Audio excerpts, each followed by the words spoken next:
Welcome to the Backyard Bouquet podcast, where stories bloom from local flower fields and home gardens.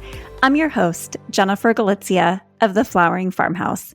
I'm a backyard gardener turned flower farmer located in Hood River, Oregon. Join us for heartfelt journeys shared by flower farmers and backyard gardeners. Each episode is like a vibrant garden, cultivating wisdom and joy through flowers. From growing your own backyard garden to supporting your local flower farmer, the Backyard Bouquet is your fertile ground for heartwarming tales and expert cut flower growing advice. All right, flower friends, grab your gardening gloves, garden snips, or your favorite vase because it's time to let your backyard bloom.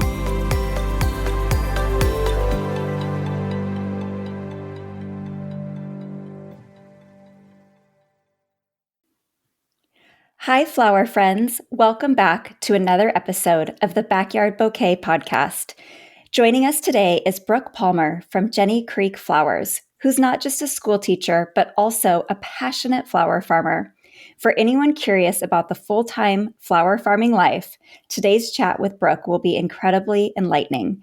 We're going to peek into her world of balancing teaching and tending to blooms, and maybe we'll even touch on what the future holds for Brooke.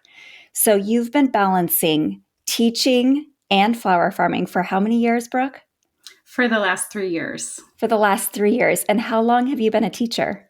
I've been a teacher over 20 years. I started teaching in 1999 was my first school year. And I currently am teaching 10th grade English in my local high school. That is amazing. Well, thank you for enriching so many children's lives for so many years. And now you are also spreading beauty into the world as a flower farmer. And I can't wait to chat with you today. So thanks for being here on the podcast. Thank you for having me. Of course, it's my pleasure. So if you don't mind, will you give our listeners a little bit of a background on your story of becoming a teacher and a flower farmer? Well, I became a teacher right out of high school, to be honest. I started teacher college when I was 17 years old, which is crazy because now I work with 15-year-olds and I can't imagine any of them really having nailed down what they think they want to do with their whole life. But nonetheless, that I thought I knew what I wanted to do. And so I pursued teaching right out of high school, went to teachers college, started teaching when I was 21 years old, and have really been, since then, I've taught 5th grade through 12th grade English. I've been a reading specialist, an instructional coach. And then for a short while, I really wanted to be a school principal. So I went and got my license for that. And I was really on that track, but then COVID happened. And so that's kind of where my teaching and flowers really intersect. Because I've been a teacher for so long, I've been using all of my summers off, decades of summers off, to be a gardener. And really, for such a long time, I've been in love with growing flowers and vegetables. And then it's really right around the time of COVID where the urge, the desire to have more flowers in my life and have that be more central came through. I love that. I think that COVID really shifted this internal desire in so many of us where we needed that connection with nature, and just putting our hands in the soil was really healing. Yes. So muddy. Yeah. At that time, I pretty much turned my vegetable gardens just over to flowers and decided to support a local farm where they were having to pivot, their sales model. And I thought, I'll just buy vegetables and it'll let me grow more flowers. I love that. I heard someone say recently, it was actually on one of our past episodes when I was talking with Christy Purifoy, and we were chatting about her book, Seed Time and Harvest. And she had mentioned that she at first was thinking, is it selfish to grow flowers instead of food? Because food or vegetables feed our body, but she realized at the same time that flowers feed our soul. So we're still feeding ourselves in just a different way. And I think that COVID really highlighted that for so many of us. So you are currently teaching. You've been teaching for 20 years. Where are you located? I'm in a small town called Trumansburg. It's just outside of Ithaca in central New York. And I've been back home. This is home. I grew up around here. I've been back home for about 3 years. So as long as I've had my flower farm. And previously, my husband and son and I, we lived out in Portland, Oregon. So kind of out by you. And I lived out there for 20 years. So that was another big change that happened during the pandemic is we decided on pretty much spontaneously to put in an offer on a beautiful old farmstead here and kind of uproot our Portland lives so that we could move back home closer to family. So you spent quite a bit of time in the Pacific Northwest. Yes, I absolutely did. And I'm still very much adjusting to my growing zone when I think about things like flowering Daphne and plants that really I got so used to how they would mark the seasonal year out there. Oh, the And Daphne is blooming right now. And oh my goodness, does it smell incredible around it's here? so incredible. We had so much, and it's the one thing it really puts a little pain in my heart when I see images online right now. So you mentioned adjusting growing zones. What growing zone are you in now? Well, we're 6A. We were 5B, but with the update, we're 6A. And, right now outside, it looks like we've got daffodils pushing up and tulips, with some foliage, but pretty much all the trees are bare still. So a little forsythia happening, but spring comes late here. When is your last frost date of the year? Around the middle of May. So what is that? Another 5 weeks. Last year we had a surprising very late frost, so that's kind of I think on the top of everyone's minds is to consider if it's worth calling the last frost the end of May versus trying to push things and get them in the ground a few weeks earlier. It's really great that you just mentioned that because we're not that much different in average frost dates than you. Here we were just moved to zone 8A or 8B, and I was previously 7B. Our last average frost date here in Hood River is May 1st. However, there's a mountain that we always say when the snow is melted off there, that is when it's safe to start planting outside your annuals. Or as of recently, I heard that when the lilacs start blooming, that is when you can start planting your dahlias. Well, this year, I'm not trusting that because our lilacs are starting to bloom today. Oh wow. And there are snows on the hills. We got down to 36 last night. And I'm thinking, we're recording this in the beginning of April. And the last 2 years, we've had snow in the middle of April. So it's one of those things where you have to be really careful about judging and deciding when you can put your plants, those tender annuals or tender perennials and annuals in the ground. Yeah, absolutely. So did you get your green thumb while you were living in the Pacific Northwest, or is that something you've always had? A seed got planted during my college summers where I worked at a wholesale nursery around here. And so I spent all day outside. We did a lot of propagating. I started learning the names of flowers and I really loved it. I loved being outside all day, but never really thought much about that idea aside from gardening.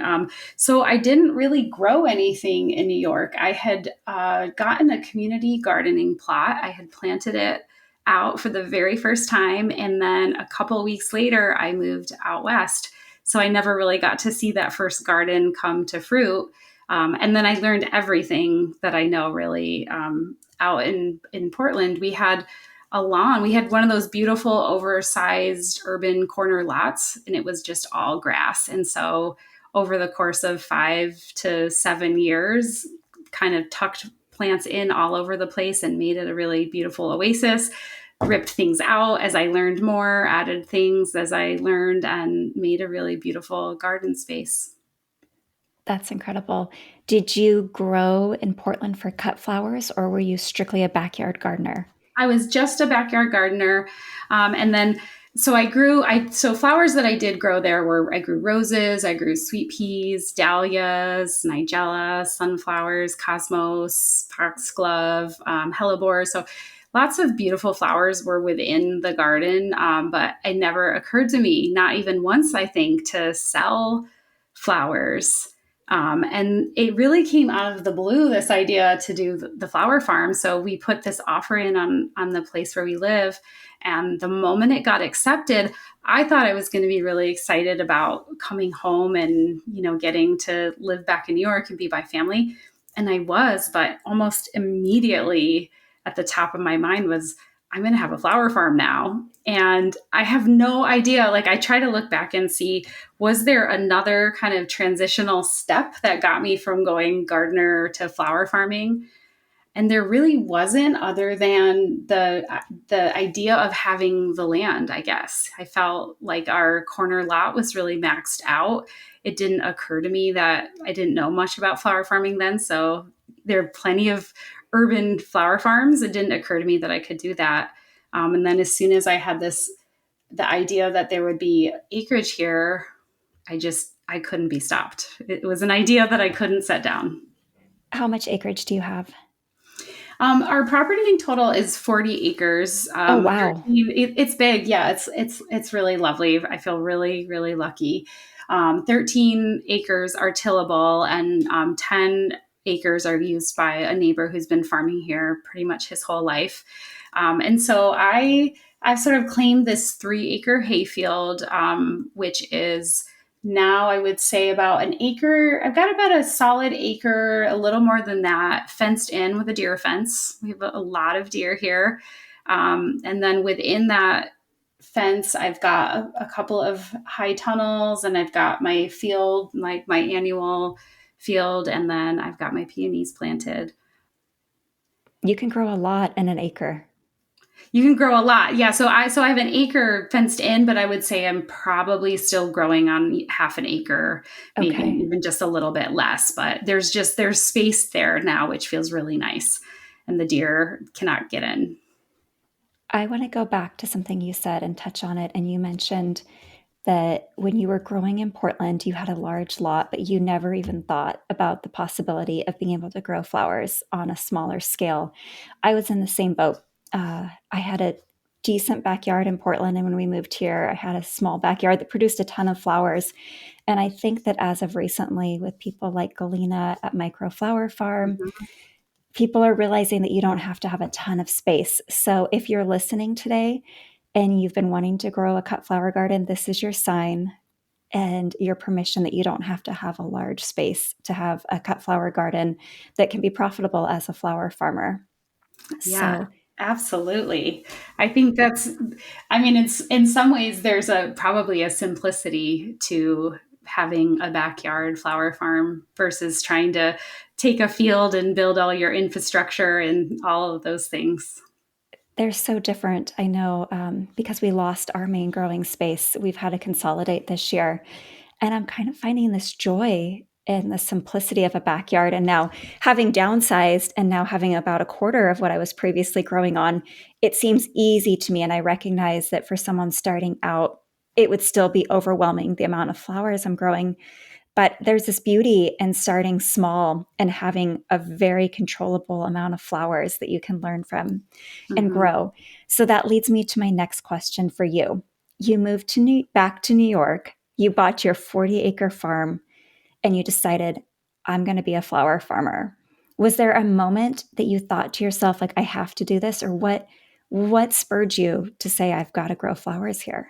It was we were I was in our guest bedroom when I got the phone call from the realtor telling us that we got the property, and honestly it just emerged like I need more flowers. I want to grow flowers. I want to do this. My husband really pleaded with me like, that sounds lovely, but maybe we could put the brakes on that. We are moving cross country, we're coming out of a pandemic, there's a lot going on. And I tried to temper that idea, but then when we arrived here, and I went out and just stepped into this 3-acre hayfield, it was like I could just see the whole thing unfolding before my eyes. And I really just went for it. That is amazing. So it sounds like you just had this instant clarity that you knew down in your soul that you had to grow those flowers. I did, and but and then but with that, so I did feel that, and I decided I want to grow flowers and I think this can be really viable. But then I did slow down enough to start to do my market research and really start to look at, okay, what does this really mean? Because I trust that I can grow flowers. I've been growing flowers for decades, but what does it really mean to sell flowers? So then that's kind of where, that's really the big difference, I think, in so many ways between a gardener and a flower farmer is really starting to understand what are my sales objectives and what are my outlets going to be, and is there space for me in this market here? How do I build a flower farm that has offerings that are unique to what other people are doing? And so I definitely spent in my first year, especially, I spent a lot of time digging into those questions so that I felt like I was going to do this massive undertaking. And I say massive undertaking mostly, I mean, my first season, I was smaller than an eighth of an acre, but I was teaching full time. So it is a massive undertaking to try to build a business and a farm when you're working full time. And I also have a kid. Yes.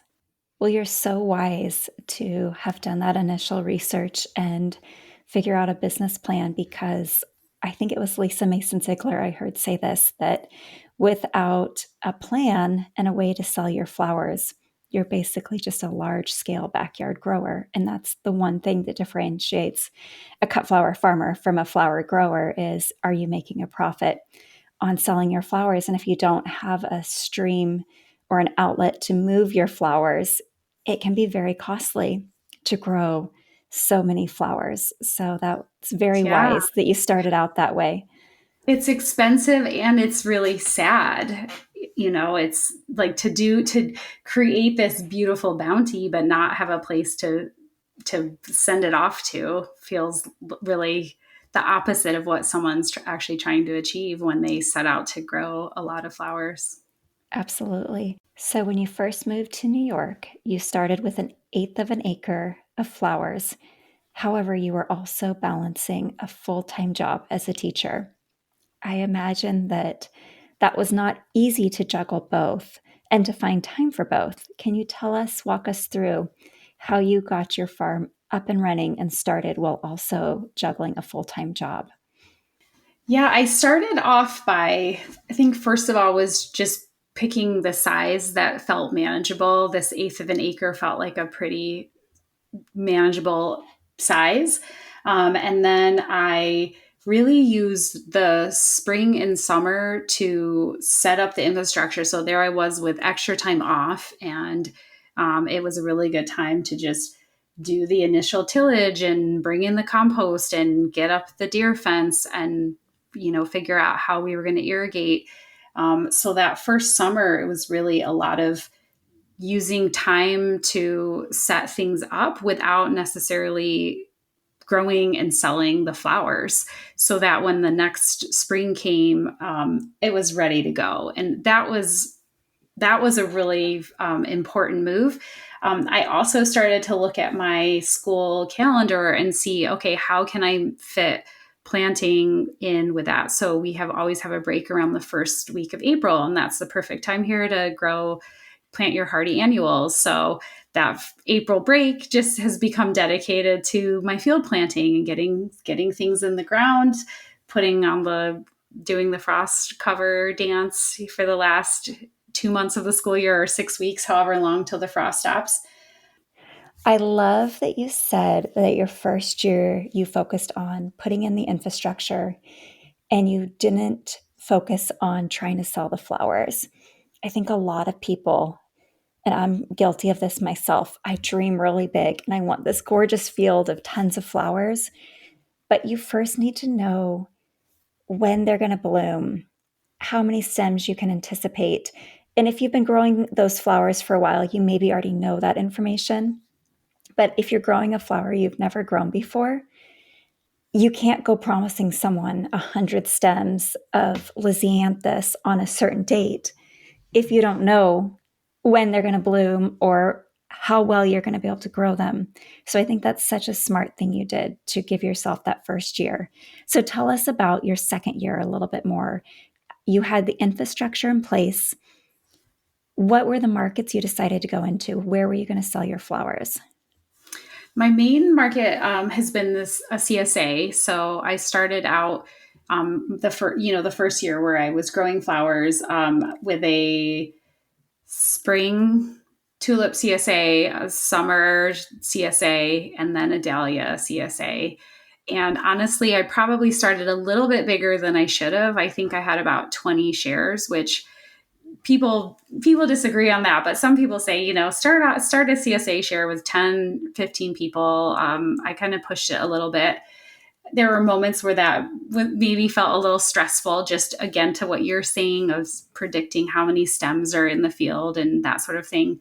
And then I also sold flowers at 2 farmers markets. So there's a really small farmers market in my village, and then the Ithaca farmers market, which I attended. I think that first year pretty sporadically. It wasn't an every weekend vendor, but I went in for a number of weeks with bouquets. And so that was in 2022? Yeah, that's a good question. I think that is 22. Yes. Okay. And Mm-hmm. so I like what you said there, that you did 20 CSA subscriptions. I wish I could be fast at making bouquets. Maybe it's because I'm a perfectionist at heart. It takes me forever to make a CSA bouquet. You see those videos online and it's like the 60-second bouquet. I have never been one of those to do I that. cannot do that either. Try as I might. I'm not there. A 20-person CSA, and I do my bouquets by myself. It takes me all day. Well, not all day, but it takes a good percentage of the day to strip and clean the flowers. If you include the harvesting, it's a day of Mm-hmm. stripping in them, harvesting them, conditioning them, arranging them, and then delivering them. It takes a lot of time away from the farm. So I love that you said that that's a big number getting started. Now, I know Mm-hmm. some farms have help or they're way more efficient than me and they can juggle 100 CSA subscriptions or whatever. But I like that, what you said. Do you limit how many subscriptions you have now? Well, I've done a couple things with my CSAs. One is that I have them on 2 different days a week. So that's been really helpful in just dividing the number of shares, kind of dividing that workload. It feels more manageable. I feel really happy while I'm making the bouquets now and not stressed and exhausted. Uh, And then the other thing is that I've really been trying to simplify down to not that every CSA offering is a straight bunch, but a lot of them are. So I've got my tulips, which are just tulips, and I've got my dahlias, just dahlias. And then I only have 2 CSAs now that will be mixed bouquets. So I run CSAs January through May, take a break. No, January through May is just all straight tulips. June is a mixed bouquet. Take a break in July. August is a mixed one. And then September are just dahlias. So I feel like it's gotten a lot more simple for me that most of what I'm making, it's just counting stems and putting them together. okay, let's break that apart. You told us earlier that your last frost date is in May. Mm-hmm. How are you doing flowers in January? So the first flowers that I grew and sold were actually winter tulips. So part of that year where I did my market research, I was really looking at asking that question of like, who's growing what, who's doing what with flowers around here. And when I looked, I felt like, okay, there are definitely flower farms around, but it doesn't feel like the market is totally saturated. That being said, when I started to look at what are they offering and what's available, and I looked at my own lifestyle, I thought, the thing that came to me was like, wouldn't it be amazing if I could actually figure out how to sell flowers in the off seasons? And so I happened upon the tulip workshop and the world of winter tulips. And it's been really incredible. So I'm finishing my 3rd winter forcing tulips in my cellar. And I've had I've been harvesting every day since I think January 3rd this year. And today I just Wow. finished up my 12th week of CSA. So it's April, the first week of April, and I'm months into harvesting flowers this year. It's really exciting. You had 12 weeks of tulips in the winter. Yes, I've had 12 weeks. Yep. How many tulips did you grow inside? I did 14,000 this year. Again, that's part of just my approach at being really strategic. The first year I did 1,000, then I did 10,000, then I did 14,000. Next year I'm going to be doing 20,000. So I'm trying to be really strategic with my growth. I don't want to have stems I can't sell, but I also want to kind of, push my tulip program as much as I can. Can I ask how many of those 14,000 tulips were you able to sell? Oh, that's a great question. I would say so. I factor in with my winter tulips. I factor in a 30% loss. That makes me really comfortable. I don't factor that amount of loss with anything I plant in the field, but with when you're forcing tulips, there's a lot of ins and outs and temperature regulation and things like that. So I would say I absolutely used that 30% loss. And then I comfortably sold all the rest of the tulips. My CSA shares have been sold out. I sell weekly at a bakery. I popped into the farmer's market a couple of times. I do some, friends and family and people asking for random bouquets. So I've been moving a lot of tulips since January. Do you also sell them wholesale to florists? I don't. It's something that I would like to do. I've talked to a florist about that, and it just kind of comes down to the limitations of my space. I think next year I'm going to realize the extent of my space where I can grow tulips in the winter. And it's just this evaluation between would I rather be selling them at retail pricing and getting love notes back from people saying how much the tulips are brightening their life in the doldrums of winter, versus going at wholesale price and not really knowing who's on the receiving end of the tulips necessarily. Sure. Well, that is amazing that you grew 14,000 tulips. You must have a huge growing space inside your house. Well, it's a dirt floor. So our farmhouse is early 1800s. It's a dirt floor cellar, and the first time I walked in there, it's a little scary. But I'm a couple years in there now, so it's my probably one of my favorite spaces anywhere. And I just have it really set up with my folding tables and my lights, and it's pretty tight. So there's certain areas where I'm kind of shimmying sideways to get in, and I'm really trying to maximize the space. But I feel really fortunate that it's there, and I don't have to supplement with any heating, so it just uses the ambient temperature of the farmhouse. What is that temperature it typically stays around down there? It stays pretty happily around 55, and it'll go up or down a little bit, but generally speaking, it's Okay. kind of like a nice, cool spring day down there. And are you planting all 14,000 tulips at once, or are you staggering out the planting? A little bit of both. I've done partially hydroponic growing, and those are planted staggered. And then I've also been growing in soil in crates, and those get pre-planted. Most of those get pre-planted in, I want to say, September. And then I prep crates for a second planting that will happen in November once some of my bulbs, I get the pre-cooled bulbs. So once those have reached all their cooling time, then I plant those up. So the tulips they take a lot of time. I'd say that's definitely the central focus of my flower farm. And um, I'll start working on tulips. I've got my tulips ordered for next year, but I'll start working on prep for growing them probably in August. Just cleaning and organizing crates and inventorying and getting everything ready at that point.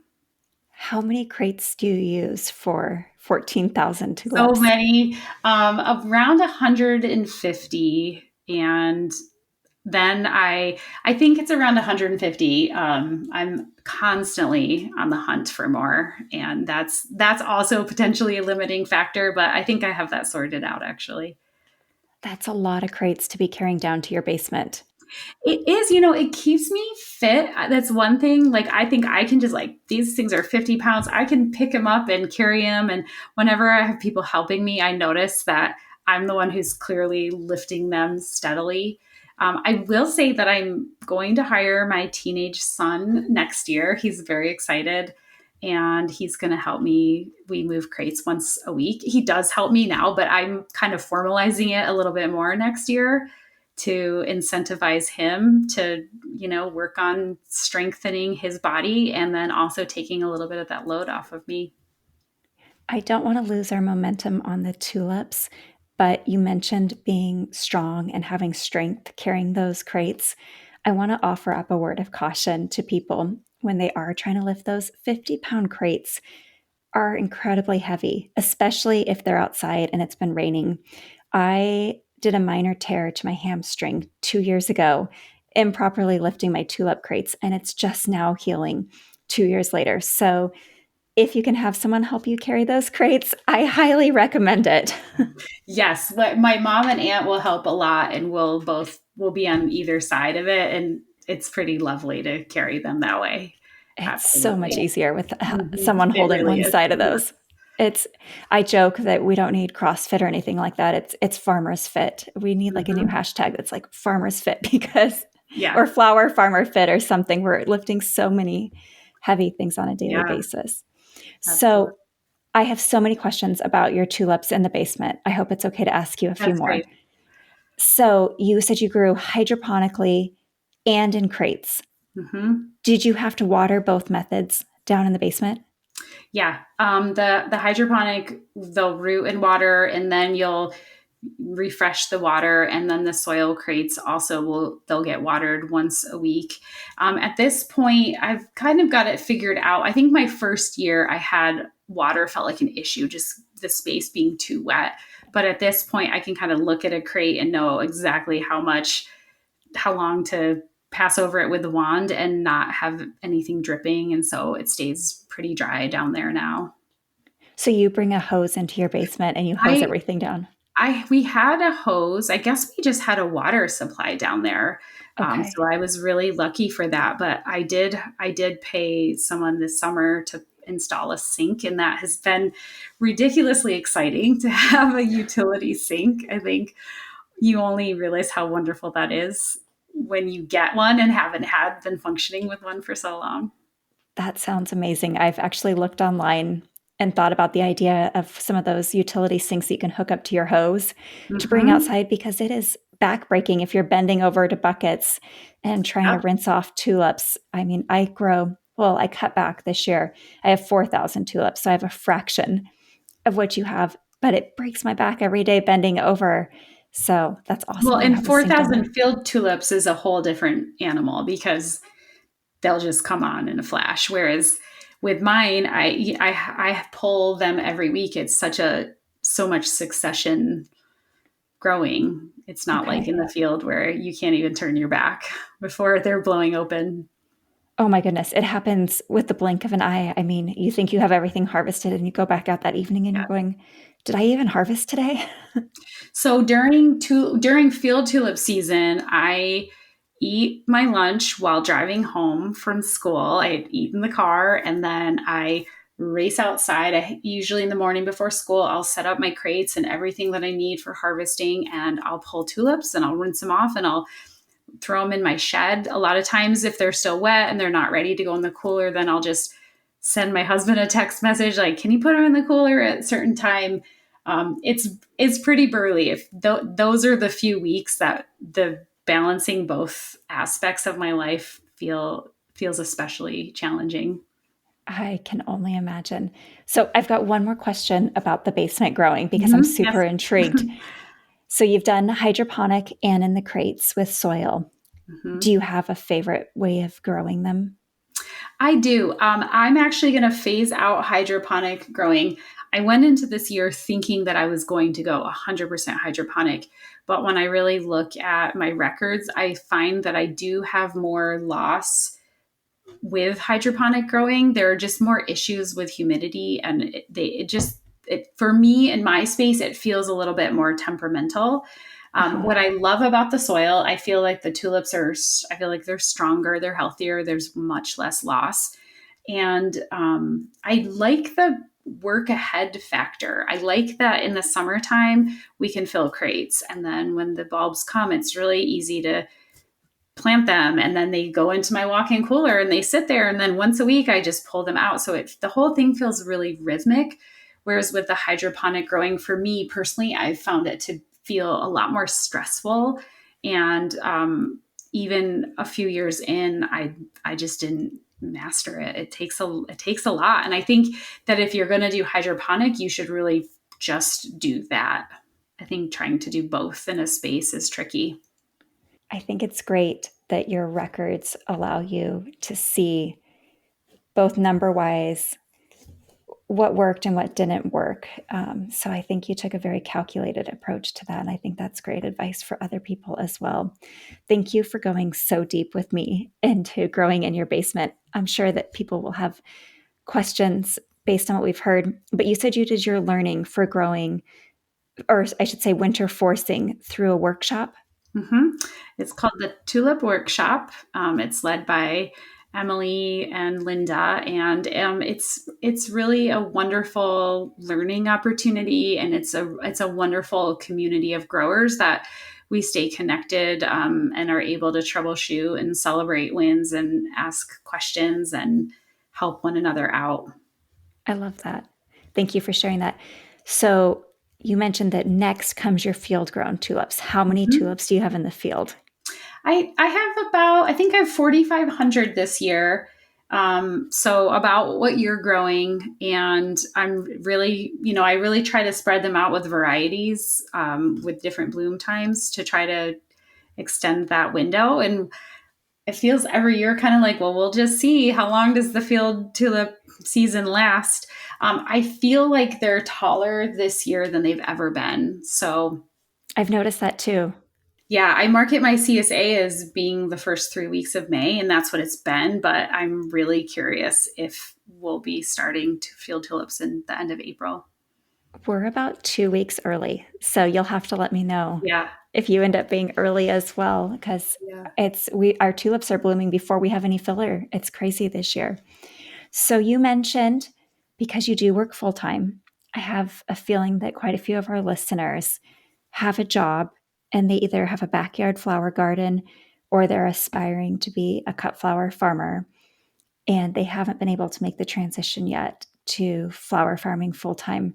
How on earth are you juggling almost 20,000 tulips and being a teacher?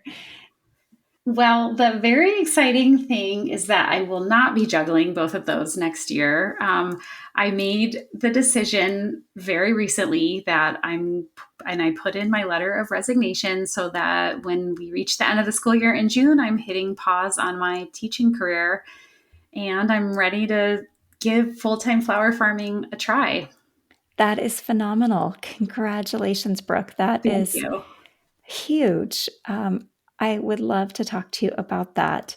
And I also would love to hear how you are going to juggle the rest of the school year because you have a lot on your plate until June. Is that correct? Yes, absolutely. I know people, my mom or someone will say, oh, it's just this much time. And I think it's between like spring is between me and the end of the year. So spring on a flower farm is a lot. It's an incredibly busy time because you also grow dahlias. Yes, So you are juggling tulips and dahlias, which are both very time consuming flowers. absolutely. Yeah. And I know that by the time the podcast airs, your tuber sale is going to be over, hmm but you're gearing up for a tuber sale right now, also. Yes, I have my in person tuber sale tomorrow at the market. It's supposed to be about 39 degrees. Ooh, I know. So we'll no, there seems to be a lot of excitement about it, but it's not quite the springy weather that we're all hoping for right now. And next year, when I have more time, then I'm going to start having an online tuber sale. So I've done the in-person sale for a few years, and it's again one of those things where I have to weigh out what it is I can manage, and getting an online sale it was not on the cards this year. There's a lot of behind the scenes work that goes into an online tuber sale. Well, being a small flower farm like most other growers, I don't have an IT team or a tech team or a marketing team. It's me trying to Mm-hmm. figure out the code or the layout and trying to make it look nice, make sure I've got all my T's crossed and my I's dotted. And it takes so much time to do an online sale. So I don't blame you for just doing the in person this year. Mm-hmm. So, what are some steps or suggestions you can offer to our listeners who are juggling a full-time job or even a part-time job and also trying to become a flower farmer or grow a cut flower garden? How do you juggle taking care of your flowers and also staying present with your job, and you're a mom and a wife? Mm-hmm. Yeah. Oh, I mean, that's a great question. It's the question. I think the best way for anybody to do that is to get really focused on what you're doing. So for me, I decided that I wanted winter tulips to be kind of the central offering for my flower farm. And so when it feels like there's a lot on my plate, I've been able and I've had to let things go. I know what I can hold on to and what I can let go of. And that's been really useful for me. I think the other thing is that I'm at this point where I'm able to leave teaching and do my flower farm because I'm not just growing flowers, but I've been selling flowers. And so I would say that's the other piece to it, is making sure that you have the marketing pieces in place so that all of this effort in these really long days doesn't land you with buckets of blooms that you have nowhere for them to go, which is really discouraging and demoralizing and expensive. But instead, that you're getting that kind of energy boost that comes from sending out the flowers and hearing back from people at how much they're delighting in them. That's really, for me, what makes it manageable for me is people love my flowers and they feel really happy, and they tell me that, and they take pictures and they share them with me. And so it feels like there's value in what I'm doing. So that's how I can stay motivated. That's really beautiful. I love that people give you feedback. One of my favorite things about doing a CSA is that you do get to hear that feedback from people, and Mm-hmm. you know that those flowers are brightening their day versus, like you said, when they go out to a wholesaler, you have no idea who's getting to enjoy them or if they were enjoyed. But when you deliver Mm-hmm. that CSA bouquet and you hand it off to your customer and you have that relationship, it's a really special It connection that really you're is. building. Mm-hmm. That's great. So you've wrapped up 12 weeks of tulips. Mm-hmm. You're gearing up for how many weeks is your outdoor tulip CSA? That's 3 weeks. I still do have tulips growing in my cellar Okay. right now. Yeah, I still have tulips. So I think I've managed the last 2 years where I don't really have a gap. So that's really awesome. But I do a 3 week spring field tulip CSA. That'll be my next one. And is that strictly tulips like the other one? Yep, strictly tulips. So how does that look? How many tulips do you put in a CSA bouquet? I put 10, and some weeks it'll be just the same one, and then some weeks it might be, two colors put together. And do you deliver them? Have a pickup location? People pick up at my flower farm. I have a flower shed that is set up for self-serve on CSA days. And then in Ithaca, I have a lovely relationship with a bakery there that invited me to start selling flowers out of their bakery. So that's my CSA spot. And I have a flower cooler there where I'll go in a couple times a week and fill it with bouquets. And then on Tuesdays, I drop off my CSA shares there for Ithaca pickup. So you have placed your own cooler at this bakery. Yes. They That's were, awesome. yeah, it's really awesome. I didn't, I, they asked me to sell flowers there. year round, and I was very excited about it, but I wasn't that excited about the cooler. I felt like maybe was that going to be weird, or people were going to be disconnected, but they really wanted the cooler. So we took one of those just refrigerator, I don't know, drink coolers, fridges, and my husband wrapped it in old wood and made it look really beautiful. And Oh, wow. yeah, he's a woodworker, so he has a way with wood. And it's working out really well because flowers stay really fresh. And given my schedule with teaching, usually when I'm in there, it's late at night or early in the morning. Sometimes I go before school and drop off flowers so they're there for the day. But it works out really well to have the cooler there. Are they pre-sold or they buy them through the bakery? They just buy them through the bakery. Yep. And can I ask, do you consign them? I don't do any of that. So when they invited me, they explained that as a bakery, when they were getting their start, they were able to sell their bread in a few retail places, just like sell it without consigning or taking a cut or whatever. And so they offered me that as well, just having known how helpful that was for their business. So it's really just a wonderful setup for me. And it's lovely. It's a lovely bakery. They make absolutely the best bread around, and just wonderful people coming in and out of there all day. I really love that. What a kind way that they are paying it forward Yeah, and spreading absolutely. kindness and beauty. I mean, so many people get to Absolutely. enjoy your flowers because of their kindness. Yeah, and I go in the night before they open, and I usually bring in a bucket of tulips, and then I go in and have a little quiet time and put together some vases and scatter them all around the bakery so that when they open in the morning, it's really beautiful. Oh, how wonderful.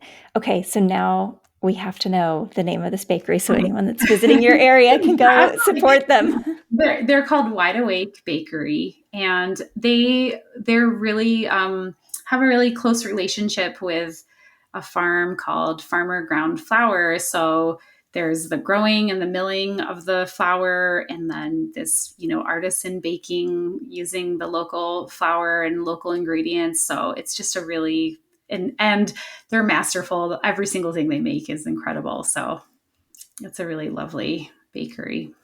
That sounds like an amazing setup you have going there. And what a great partnership. I still feel I can't believe it. I'm like, they asked me to do this. I'm so lucky. I feel so, so grateful for it. That is amazing.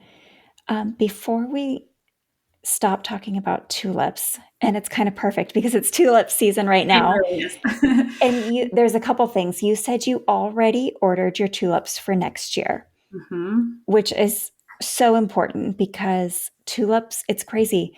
You order your tulips when you are harvesting your tulips. For if Hmm. you're growing large scale and ordering wholesale, I know that many farms offer tulips for sale in the fall, but if you're wanting to order 100 or 500 or 1,000 of a variety, now is the time to do so. Hmm. People are starting to make their lists of tulips. I'm going to put you on the spot here. And I'm not going to say you have to tell us 3 or 5 or 10. Just whatever comes to your mind, list off some of your favorite varieties of tulips that you would recommend to others to grow. Well, I'd say my top favorite, which is probably for so many people, is Columbus. It's a peony tulip, and it's stunning, and it opens and opens and opens for days and days. So that is definitely my favorite. I'm pretty sure that's a customer favorite as well. What color is it? It's a dark pink and with a little bit of white edging at the top of the petals. I've never grown that one. Oh, it's stunning. It's absolutely stunning. What else? One that I love that is very understated. It's sometimes called White Valley, sometimes Exotic Emperor. Mm, And it's that like buttercream ivory tulip, but there is something so graceful about it that And I love how it's extremely underwhelming when you first get it. And then within a couple of days, it's pretty mind blowing when it opens, what it looks like. So that's a tulip I'll always grow. Also in the field, that is absolutely the first tulip to bloom. So that's something really special about it. And I think in gardening, it's an important variety to include just because it kind of gets the tulip party started. Mine, I'm almost done harvesting. I have 500 I and think they have all I think bloomed I this saw it week. on your feed. Yeah. They, I don't want to interrupt your list, but the exotic emperor, I lived in Italy my senior year of college and I studied early Renaissance art. The exotic emperor make me think of early Renaissance art paintings where you see the tulips that are just fully blown open because they're so Mhm. unique. I love how you use the word underwhelming. If I hold up my thumb, they are smaller than my thumb when I Mhm. harvest them, and you can see that they're starting to crack open. The ones that I've had on my dining room table, I guess it's been 6 days now. They're as big as my hand spread open Mhm. because they just keep growing Absolutely. and growing, and they keep spreading open more and more. I've done a couple time lapses with them because they're so mesmerizing. They really are. It's such a beautiful tulip. Okay, so I think we've sold that one. What other Yeah. ones do you like? I grew Palmyra this year and I really loved that one. Palmyra or Allison Bradley, they both are kind of that like eggplant, burgundy. I don't tend towards that color so much, but I thought Palmyra was just a really gorgeous tulip. I really liked Allison Bradley as well, kind of a similar color. So I put them both on my list again for next year. Do you have any others that you like too? I'm going to squeeze Um, out your list because I yeah, haven't heard I'm of like, a oh my couple of gosh, I've these. grown so many tulips. I love them. I love them all. Every single one that comes in is my favorite. What else do I really love? I grew Negrita parrot. So that's also a dark purple. Apparently, maybe I'm in my dark purple phase. That is a really beautiful parrot, similar to the exotic emperor. All the parrots open in a really wild way and really just kind of hold that for days. So I think their parrots are so fun because they do so much movement in the vase and they kind of put on a show. They really do. I always think of it as like a ballet, like the Mhm. ballerinas moving. They're just so graceful. Mhm. What about scents? Until this year, I'm Mhm. not sure how I've missed this or if I forgot. I've never really paid attention to the smell of tulips. Mhm. And last night, as I was harvesting, I had a couple foxy foxtrots that had blown Mhm. open that were beyond. So I rarely have flowers in my house, but when they blow open or are unusable or if I break a stem, those are the ones that go in my house. And so I had a handful of foxy foxtrots that have blown open. I must not have ever smelled them before. They have this incredible lemon, like it's a lemon meringue fragrance, is how my daughter and I described it. And I was thinking, I'm not a big yellow person, but I'm going to have to grow this forever now Mhm. because the smell was so great. Do you have any that you really enjoy the smell? I grew one this year called Largo. It's a red tulip, and I grew it for Valentine's Day, and it had a lovely scent. So I feel the same way where because they don't all have a fragrance, and then a few do, or probably more than a few do. And it's really just absolutely lovely when you have this beautiful tulip and it does have some fragrance. It's such a fun little surprise that Hmm. my daughter and I, we both keep walking by the Foxy Foxtrots and we're like, oh my goodness, this is so incredible. And they're not overpowering like some flowers that overpower a room. You literally have to go up and smell them, but I don't know Yeah. how I've missed that all these years.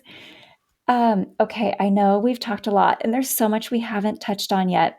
I really want to talk to you about this big transition in your life.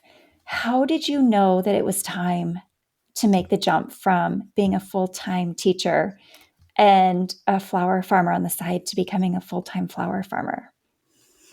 I think the biggest thing for me is realizing that I am the limiting factor in my flower farm. So I feel confident that I could be growing and selling more flowers than I am, but I'm 100% limited by time being always the scarcest resource.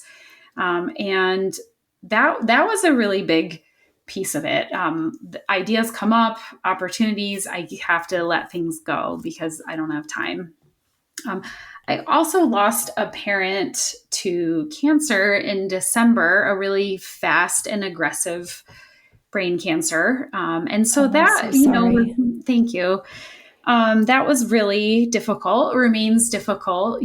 There's a lot of learning that comes with grief and loss. And I think the reality, my son is a teenager and he's now taller than me. As of last week, he's officially taller than me Oh my overnight. goodness. And, just that reality that we just get one life. And Mm-hmm. I've been working really hard doing two things that I love, but it feels like the pace of life needs to include more downtime. So just kind of looking at quality of life. Um, and then, yeah, I think those are the big things, is realizing that I'm holding myself back at this point. So, and that feels really comfortable because that was not the case. I couldn't have said that a year or two ago. I wouldn't have felt that way, but I've been really strategic in building my customer base and being, making sure I have high quality products and building my soil and just doing all the things, my infrastructure, and really trying to look at this my growth in a strategic way. I set a lot of goals. I'm really goal oriented, so it feels really exciting to be at this place because when I started, I thought, well, what if I just did this what if it took 3 years and I just put that out there? And so I've really asked myself, well, if it takes 3 years, like, what does that ramp look like? So I've done a lot of goal setting. I've been meeting my goals, and it feels really exciting to be at this point where I'm now ready to start to create some stretch goals and kind of look ahead the next few years. Well, I am so proud of you. And in 3 years, that's a huge accomplishment, um, to be able Thank to you. go from an eighth of an acre to where you are now and continuing to grow. So what does the future hold for you now that you're limitless? Now you have a Yeah. 40-acre property. You are going to be able to devote your time to growing flowers. Well, I will never, I mean, my field is fenced to an acre. I'll never max that out. I'm convinced of that. I definitely will stay as a small scale farm. I really believe in that model for me. Um, I think that it just looks like growing more, continuing to grow more of less. That's kind of been one of my themes. And so I'm continuing to do that this next year with dahlias and with tulips. I have a peony field. I have 425 peonies that Oh, I've wow. planted, and they're in year 2. So that's going to be really exciting when that field is mature. So that's kind of going to be a whole new thing. But so, yeah, I'm going to continue with my CSAs. I'm going to continue with the bakery. But what I'm really wanting to do, because I know that I'm going to feel this gap from teaching, so I'm going to start to offer just a couple of workshops next fall and winter, just as a way to kind of have that teaching aspect in my life. So I have a dahlia grow and design workshop that's scheduled, and I'm collaborating with a local florist. So I'm kind of talking on the growing side, and she's going to provide a floral design lesson. And I'm excited just to start to have people come to my flower farm. It's mostly private, but I'm looking at opportunities when people can come in. I'll be doing some wreath workshops next fall and early winter. So that feels like an exciting place where kind of staying connected to teaching, but bringing the teaching and the flowers together. I love that you're able to combine your two passions together. How do your students feel about you leaving school? Well, my students don't know yet. We've been on break and we'll be on break through Monday. And my plan is to tell them next week when I go back to school. I saw one working at a restaurant yesterday, and I almost told her, and then I was like, just don't tell them at school. So I think they'll have mixed feelings, and there's some that I feel really connected to that will feel sad about it, I'm sure. Something that's really wonderful is that I work with my local town has a youth employment program. And so last summer was the first year where my flower farm was a job opportunity. So I had 3 students come and they worked 70 hours over the course of the summer, kind of in partnership. It's really great. So I'll be having that again this summer. So that's kind of another thing where I'm looking at, well, I would like to have the teens working on the farm, and I'm collaborating with some of the students who are putting on the prom, and they're going to come out here and pick some spring flowers. And then we're going to put together the prom flowers that'll go around the venue. So I'm just kind of looking at ways where I can still stay connected, even if I'm not there as a teacher. That's great. And by the time this episode airs, I want to clarify for anyone listening, your students will know. So we're not dropping a bomb on them on the podcast, giving you time to tell your students and their parents so they can absorb the news. But what a great example you are setting for them of showing them what's possible when you follow your dreams and you truly become limitless. So I love that. I feel like we could probably talk for another hour, but I know that our time is coming up here. Maybe this is a good way to ask you or invite you back for a future episode, and we can chat dahlias this summer, or you've shared with me that you are also really good at growing lisianthus. Could I invite you back for a future conversation? Oh, yes, I'd love to. And I'll be growing lisianthus in my tunnel this year. I've only done it in the field. So we just planted it the other day. So I'm very excited. That's awesome. How that goes. Well, we'll have to touch base as soon as, not as soon as, but once you've had a little bit of time to let the dust settle after you've retired from school teaching and you are up and running full time as a flower farmer. Hopefully you'll have a little bit more time to sit back and relax and enjoy some of those beautiful flowers you're growing. So, Brooke, for those that have been joining us today and want to know more about you or your farm, where can they find you? They can find my website at jennycreekflowers.com. And I have on there a growing guide. If anyone's getting started with growing dahlias, I have a dahlia growing guide there. I'm on Instagram and Facebook. And if they're local, then they can find me at Wide Awake Bakery in Ithaca. Well, thank you so much for being here today. Before we go, I want to open up the floor to you and ask you if there's anything you would like to leave our listeners with today. I would just say if a listener is a flower farmer and they are in their early years, that I feel it could not be said enough to build your email list. I think that's probably the most impactful single thing that somebody can do if you're building a flower farming business, is make sure that you have a way to communicate, to build a relationship with people. I look at my dahlia tuber sale. I'll use that as just a quick example, that I've sent that out to hundreds of people through my email list, and my Instagram post is a little bit of a dud. And so I look at the difference there of how important it is to be able to connect and let people know about your farm and what you're doing and who you are and what you're offering. That is great advice. And the beauty of an email list is that they own that list. So if social media was to ever go away, you own that list, and no one can ever take that list of followers away from you. So that's so important as a flower farmer. Yeah, absolutely. Well, Brooke, it's been an absolute pleasure chatting with you. I hope your last 2 months of the school year go amazingly well, and that you enjoy every moment with those students and all of your tulips. Best of luck with your harvest. Thank you so much. We'll chat soon. Okay. Thank you. Thank you. Thank you, flower friends, for joining us on another episode of The Backyard Bouquet. I hope you've enjoyed the inspiring stories and valuable gardening insights we've shared today. Whether you're cultivating your own backyard blooms or supporting your local flower farmer, you're contributing to the local flower movement, and we're so happy to have you growing with us.